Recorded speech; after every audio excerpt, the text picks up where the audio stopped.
சும்மா ரோட்ல போயிட்டு இருப்பாங்க, தண்ணி பாக்கெட் எடுத்து அடிப்பானுங்க. அடி வாங்க திரும்பி பார்ப்பான், யாருன்னே தெரியாது, அடிச்சவன் நார்மலா இருக்கிற மாதிரி நிற்பான்.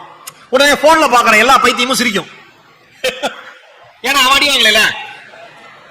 நம்ம ஊர்ல மட்டும்தான் அடுத்தவன் கீழே விழுந்தா சிரிப்பான், அடுத்தவன் அடி வாங்கினா சிரிப்பான், அடுத்த வீடு எரிஞ்சு போனா சிரிப்பான், அடுத்தவன் பைக்கு தொலைஞ்சு போனா சிரிப்பான், எல்லாமே அடுத்தவனுக்கு நடந்தா சிரிப்பான். அதனாலதான் வைரமுத்து சொன்னார், கவிப்பேரரசு வைரமுத்து, ஒரு தேசத்தில் பற்றும் தீ உன் சட்டை பையில் பற்றும் வரைக்கும் எவனும் சப்தமிடுவதில்லைனார். எங்கேயோ ஏதோ நடந்தா நமக்கு ஜாலியா தான் இருக்கும். அப்படி அந்த மாதிரி பிராங்க் வீடியோ எல்லாம் பாக்குறோம்ல, அப்படி ஒரு பிராங்க் வீடியோல என்ன பண்ணிருக்காங்க, ரோட்ல நடந்து போறவங்க தலை மேல பக்கெட்டை கமுத்தி விட்டுறது. யோசிச்சு பாருங்க, பக்கெட்டை கமுத்தி விட்டுறது. கமுத்தி விட்டு அவன் எடுக்கிற கேப்புக்கு நடுவுல எல்லாரும் நார்மலா நடந்து போறது. ஏன் கமுத்தி விட்டு போனாலே தெரியாது. நம்மளை கமுத்தி விடுறதுக்கு நிறைய பேர் கூடவே இருப்பான்.